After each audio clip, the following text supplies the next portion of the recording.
नमस्कार, आपका नाम? मेरा नाम दीपिका है और मैं आयुषी मेकओवर्स की ऑनर हूँ। तो मैम एक्चुअली जो हेयर डाई लगाते हैं, तो उससे स्किन में और जो लोग घर पे लगाते हैं हेयर डाई, उससे क्या प्रॉब्लम्स आती हैं? फ़र्स्ट ऑफ़ ऑल तो हेयर डाई मैं यही सजेस्ट करूँगी कि आप घर पे ना करें, क्योंकि इसके लिए प्रॉपर नॉलेज और प्रॉपर टेक्नीक होना बहुत ज़्यादा ज़रूरी होता है और घर पे सबको इनके बारे में नहीं पता होता है। तो अगर हम ओवर प्रोसेसिंग करते हैं तो उससे हमको बहुत ज़्यादा हेयर फॉल होता है। और अगर हमको टाइमिंग का नॉलेज नहीं है तो उसकी वजह से हमको मेडिकल इश्यूज़ हो सकते हैं, इचिंग्स और इस तरीके की प्रॉब्लम्स हमको हो सकती हैं।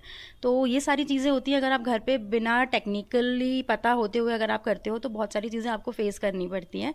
तो मेरा एक यही सजेशन है कि अगर आपको पूरा प्रॉपर नॉलेज नहीं है तो आप एक प्रॉपर सैलून में जिनको पूरा नॉलेज हो उन्हीं के यहाँ जाके अगर आप डाई या हेयर कलर्स कराते हो तो वो बेटर होगा, क्योंकि ये हमारे स्किन से रिलेटेड होता है। अगर स्किन में प्रॉब्लम होती है तो उसके लिए मेडिकली उनको इश्यूज़ होते हैं, जिसकी वजह से बहुत सारे हमको प्रॉब्लम होते हैं। तो इसलिए उन सब से बचने के लिए आप, अगर आपको प्रॉपर टेक्निक नहीं पता है तो फिर आपको सैलून्स ही विज़िट करना चाहिए, घर पे ना करना चाहिए। और मैम ऐसी क्या-क्या मतलब हेल्थ इश्यूज़ आती हैं और क्या-क्या प्रॉब्लम्स हुँ। फेस करना पड़ता है अगर वो घर पे कोई हेयर डाई करता है तो? हुँ। मतलब किन-किन चीज़ों का बेसिकली ध्यान देना चाहिए ओके। घर पे डाई करने से पहले पहले? तो सबसे पहले आपको आपके हेयर कलर का टेक्सचर पता होना चाहिए कि आपका हेयर का कलर कैसा है। अगर आप सेम कलर नहीं यूज़ करते हो तो आपको 2 शेड्स 3 शेड्स में आपके कलर हेयर डिवाइड हो जाते हैं। उसके बाद अगर आप प्रॉपर टाइमिंग का अगर ध्यान नहीं रखते हो तो आपको इचिंग होने लगती है, डैंड्रफ होने लगता है, हेयर फॉल जैसी प्रॉब्लम्स होने लगती हैं। कई बारी एलर्जीज़ हो जाती हैं, जिसको हमको ठीक करने में बहुत ज़्यादा टाइम लग जाता है। यही प्रॉब्लम होती है कि अगर आपको प्रॉपर तरीके से आप टाइमिंग अगर ओवर प्रोसेसिंग कर लेते हो तो हेयर फॉल डेफिनेटली होता है, डैंड्रफ बढ़ जाता है, इचिंग्स होने लगती हैं, हमको हमको हेड पे बहुत ज़्यादा इचिंग होने लगती है। और अगर क्या होता है ना कि बहुत सारे लोगों का ये क्वेश्चन होता है कि हम अगर ग्रे हेयर्स पे कलर करते हैं तो हमारे और ज़्यादा कलर वाइट हो जाते हैं बाल।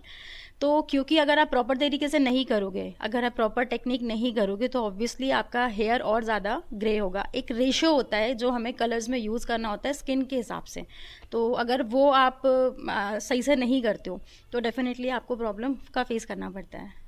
और इनका सॉल्यूशन कैसे निकल सकता है? सोल्यूशन मैम इसका एक यही है कि या तो आपको प्रॉपर टेक्निक पता हो, प्रॉपर नॉलेज हो आपका स्किन का, आपका हेयर का, तो आप घर में कर सकते हो। अदरवाइज प्लीज़ मैं आपको यही सजेस्ट करूँगी कि आप सैलून्स में या किसी एक्सपर्ट से ही अपना हेयर डाई कराएं।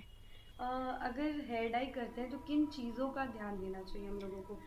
एक तो अगर आप घर पे हेयर डाई कर रहे हो तो आपका जो प्रोडक्ट है वो सिलेक्शन बहुत अच्छा होना चाहिए। आप चीप क्वालिटी का प्रोडक्ट ना यूज़ करो तो ज़्यादा बेहतर होगा।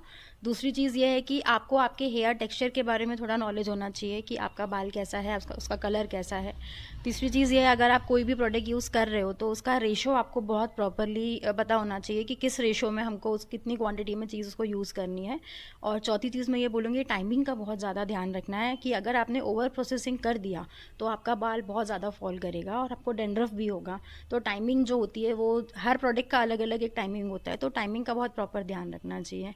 तो ये 3-4 चीज़ें हैं जिसका हमको ध्यान रखना चाहिए घर पे अगर आप कोई डाई कर रहे हो तो। और जो आपका हेयर टाइप होता है और जो आपका स्किन टाइप होता है, अगर आपको नहीं पता है तो आप पहले तो किसी टेक्नीशियन से पता करिए कि आपका किस तरीके का हेयर है, किस तरीके का स्कैल्प है, किस तरीके की आपकी स्किन है।